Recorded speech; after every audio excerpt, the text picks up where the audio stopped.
నమస్తే BCN news కి స్వాగతం. నా పేరు నీలిమ. ముందుగా ముఖ్యాంశాలు. హర్యానా గవర్నర్ బండారు దత్తాత్రేయ రచించిన ప్రజల కథే నా ఆత్మకథ పుస్తకావిష్కరణ. ముఖ్య అతిథిగా హాజరై పుస్తకాన్ని ఆవిష్కరించిన ఏపీ సీఎం చంద్రబాబు.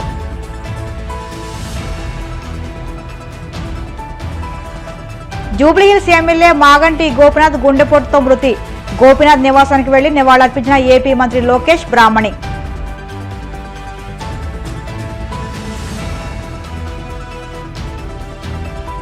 బ్రాహ్మణులను కూటమి ప్రభుత్వం బలహీనులుగా చూస్తుందన్న వైసీపీ మాజీ ఎమ్మెల్యే మల్లాది విష్ణు. అందుకు తార్కాణమే విజయవాడలో శాతవాహన కాలేజీ కూల్చివేతని ఆగ్రహం. బీఆర్ఎస్ ఎమ్మెల్యే మాగంటి గోపీనాథ్ మృతి పార్టీకి తిరగలోటని కేటీఆర్ ఆవేదన. హైదరాబాద్ అభివృద్ధిలో కీలక పాత్ర పోషించారని వెల్లడి. హర్యానా గవర్నర్ సీనియర్ రాజకీయవేత్త బండారు దత్తాత్రేయ రచించిన ప్రజల కథే నా ఆత్మకథ పుస్తకావిష్కరణ కార్యక్రమం హైదరాబాద్లో ఘనంగా జరిగింది. ఈ కార్యక్రమానికి ఆంధ్రప్రదేశ్ ముఖ్యమంత్రి చంద్రబాబు ముఖ్య అతిథిగా హాజరై పుస్తకాన్ని ఆవిష్కరించారు.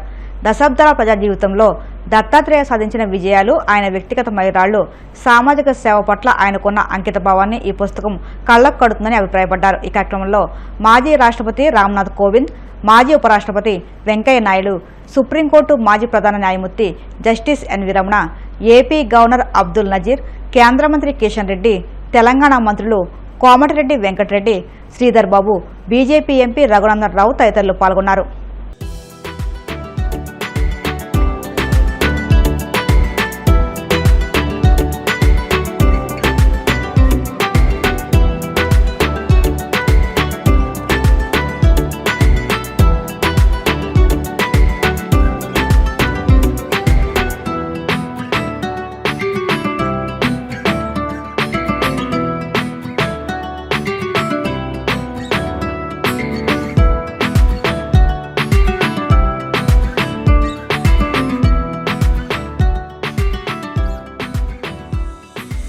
తెలంగాణలోని జూబ్లీహిల్స్ శాసనసభ్యుడు మాగంటి గోపీనాథ్ అకాల మరణం అందరినీ తీవ్ర దిగ్బంధకు గురిచేసింది. ఈ నేపథ్యంలో ఆంధ్రప్రదేశ్ మంత్రి నారా లోకేష్, ఆయన సతీమణి నారా బ్రాహ్మణి కూడా మాగంటి మృతి పట్ల తీవ్ర విచారం వ్యక్తం చేశారు.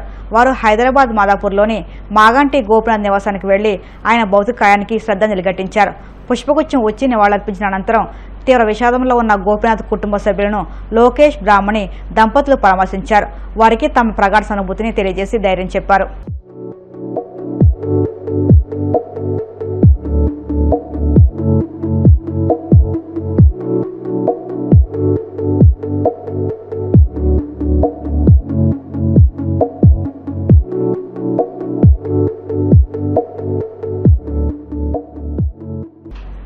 రాష్ట్రంలో బ్రాహ్మణులపై యథేచ్ఛగా దౌర్జన్యాలు సాగుతున్నాయని, వారిని కూటమి ప్రభుత్వం బలహీనులుగా చూస్తుందని, అందుకు విజయవాడలోని శాతవాహన కాలేజీ కూల్చివేత తార్కాణంగా నిలుస్తుందని మాజీ ఎమ్మెల్యే మల్లాది విష్ణు ఆరోపించారు. కాలేజీని కూల్చేస్తుంటే పోలీసులు ఏం చేస్తున్నారన్న ఆయన దీనిపై ప్రభుత్వం సమాధానం చెప్పాలని డిమాండ్ చేశారు. కూల్చిన కాలేజీ శిథిరాల కింద విద్యార్థి సర్టిఫికెట్లు ఉన్న కూటమి ప్రభుత్వం చోద్యం చూస్తుందని ఆయన ఆక్షేపించారు. ఇటీవలే శాతవాహన కాలేజీ ప్రిన్సిపల్ కిడ్నాప్కు గురయ్యారని, కాలేజీకి చెందిన 5 ఎకరాల భూమిపై కొందరి కన్ను పడిందని, ఆ భూమి కబ్జా కోసం ఈ దౌర్జన్యం కూల్చివేత సాగిందని చెప్పారు. కోర్టు తీర్పు ఉందని ఎలాంటి దౌర్జన్యమైనా చేస్తారని ఆయన ప్రశ్నించారు. రాష్ట్రంలో రెడ్ బుక్ పరిపాలన నడుస్తుంది. ఆ రెడ్ బుక్ పరిపాలన ఊరికినే సామాన్యుల మీదకో, పార్టీ కార్యకర్తల మీదకో, లేకపోతే ఇతరుల మీదకో ఎగురుకుంటూ వెళ్లేటటువంటి రాష్ట్ర ప్రభుత్వ యంత్రాంగం, పోలీసులు కానీ, రెవెన్యూ కానీ, ఇతర యంత్రాంగం ఎందుకని కళ్ళప్పగించి ఆ బిల్డింగ్ కూలగొడతా ఉంటే, ఆ బిల్డింగ్ బుల్డోజర్లతో కొడతా ఉంటే పోలీసులు పోయి ఎందుకుని ఆపలేనటువంటి పరిస్థితి ఈరోజు అక్కడ దాపురించిందో సమాధానం చెప్పాలి అని చెప్పి ఈ సందర్భంగా చెప్తా ఉన్నాం. అక్కడ చదువుకుంటున్నటువంటి విద్యార్థులకి సంబంధించి అనేక సంవత్సరాలుగా ఆ సంస్థలో చదువుకుంటున్నటువంటి విద్యార్థులకు సంబంధించి అక్కడ వాళ్ళకు సంబంధించిన సర్టిఫికెట్స్ కానీ అలాగే అక్కడ ఉద్యోగస్తులు, ఉపాధ్యాయులకు సంబంధించినటువంటి మెటీరియల్ కానీ, బిల్డింగ్లు కానీ, ఇవన్నీ కూడా కుప్పకూలు చేసినటువంటి పరిస్థితి ఈరోజు అక్కడ మనకు స్పష్టంగా కనబడతా ఉంది. ఎందుకని పోలీసులు దాన్ని ఆపలేకపోయారో, ఎందుకని రెవెన్యూ యంత్రాంగం ఇలాంటి ఆక్రమణలు దౌర్జన్యాలు జరుగుతూ ఉంటే ఎందుకని ప్రభుత్వ యంత్రాంగం పోలీస్ యంత్రాంగం ఆపాల్సినటువంటి బాధ్యత వాళ్ళ మీద ఉన్నదా లేదా అని చెప్పని కూడా ఈ సందర్భంగా మేము అడుగుతా ఉన్నాం. ఎందుకంటే ప్రస్తుతం భూదందాలు ఎక్కువైపోయినాయి. ఇదే కేసుకు సంబంధించి వారం 10 రోజుల క్రితం తెలుగుదేశానికి సంబంధించినటువంటి ఒక ఎమ్మెల్సీ కొంతమందిని కిడ్నాప్ చేశారని, బలవంతంగా సంతకాలు పెట్టుకున్నారని, మమ్మల్ని గుంటూరు తీసుకొచ్చి బెదిరించారని చెప్పని కంప్లైంట్ ఇస్తే ఉదాసీనంగా వ్యవహరించబట్టి ఈ వాస్తవాలు యంత్రాంగం కూడా, పోలీస్ యంత్రాంగము అలాగే రెవెన్యూ యంత్రాంగం కూడా పరిశీలించాలి. కోర్టు ఏం జడ్జిమెంట్ ఇచ్చింది, ఆ జడ్జిమెంట్ ఇవ్వడానికి ఎవరు బలవంతంగా సంతకాలు తీసుకున్నారు, ఎవరు అదాలత్ పేరు మీద మోసం చేస్తున్నారు, ఎవరు ఈ భూమిని కైంకర్యం చేయాలని చెప్పని తెలుగుదేశంలోనే 2 వర్గాలు కొట్టుకుంటున్నటువంటి పరిస్థితి. ఆ సొసైటీలో ఉన్నటువంటి వారిని భయపెట్టో, ప్రలోభపెట్టో, ఆశ చూపో ఆ 5 ఎకరాల చిల్లర భూమిని కాజేయాలని, సొంతం చేసుకోవాలని నడుస్తున్నటువంటి పరిస్థితుల్ని ఈ ప్రభుత్వం కళ్ళప్పగించి చూస్తుందా అని చెప్పని వైఎస్ఆర్ కాంగ్రెస్ పార్టీ అడుగుతా ఉంది. ఎందుకు నిద్రపోతుందా, నిద్రపోయినట్టు నటిస్తా ఉందా? బీఆర్ఎస్ పార్టీకి చెందిన సీనియర్ నాయకుడు జూబ్లీహిల్స్ శాసనసభ్యుడు మాగంటి గోపీనాథ్ ఆకస్మిక మరణం పార్టీ శ్రేణులను, ఆయన అభిమానులను తీవ్ర దిగ్భ్రాంతికి గురిచేసింది. గోపీనాథ్ మృతి పట్ల బీఆర్ఎస్ అధినేత, తెలంగాణ మాజీ ముఖ్యమంత్రి కేసీఆర్ సంతాపం వ్యక్తం చేశారు. ఆయన మరణం బీఆర్ఎస్ కు తీరని లోటని అన్నారు. గోపీనాథ్ ఎంతో కష్టపడి రాజకీయాల్లో అంచెలంచెలుగా ఎదిగారన్నారు. బీఆర్ఎస్ వర్కింగ్ ప్రెసిడెంట్ కేటీఆర్ మాట్లాడుతూ తీవ్ర ఆవేదన వ్యక్తం చేశారు. ఆయన మరణం పార్టీకి తీరని లోటని, మనం ఒక మంచి నాయకుడిని కోల్పోయామని కేటీఆర్ తన సంతాపాన్ని వ్యక్తం చేశారు.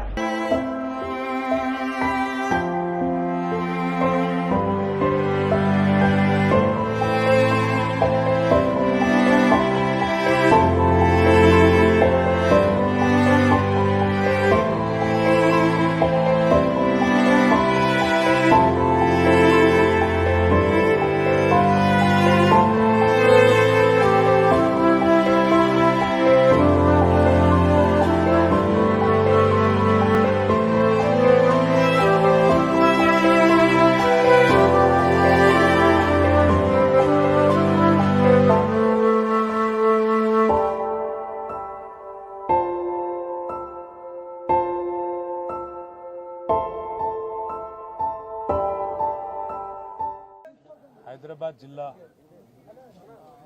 బీఆర్ఎస్ పార్టీ అధ్యక్షులు, సీనియర్ శాసనసభ్యులు, జూబ్లీహిల్స్ నియోజకవర్గం నుండి వరుసగా 3 సార్లు శాసనసభ్యుడిగా గెలుపొందడమే కాకుండా హైదరాబాద్ నగర అభివృద్ధిలో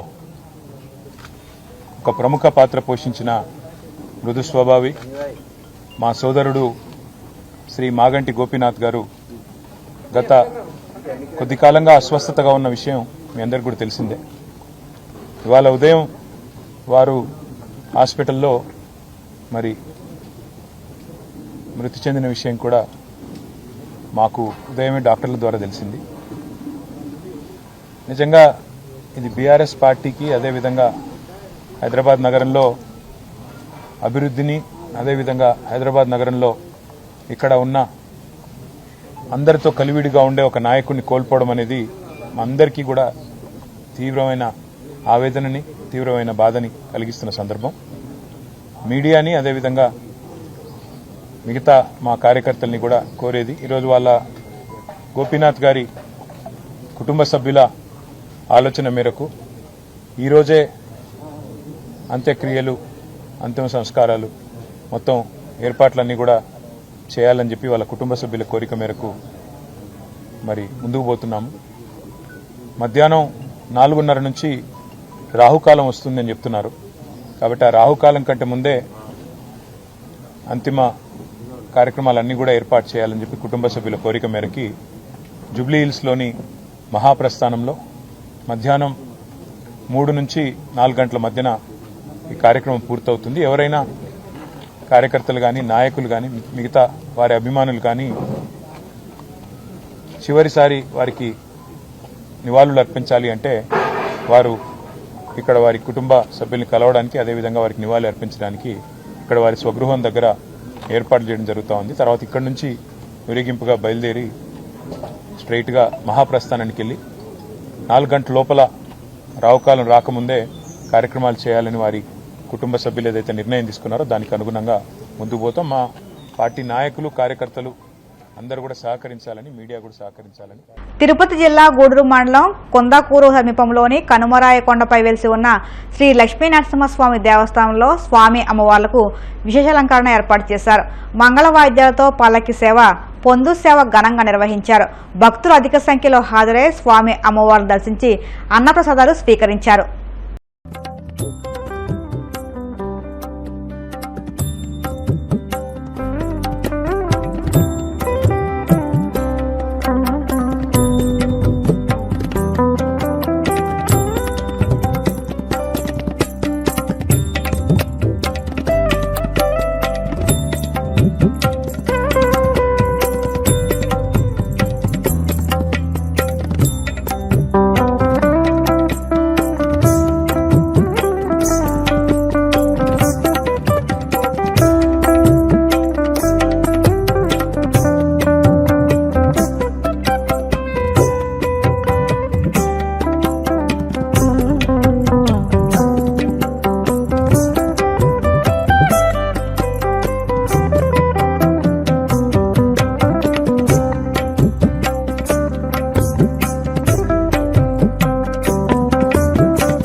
ఇప్పుడు కాసేపు ప్రకటనలు.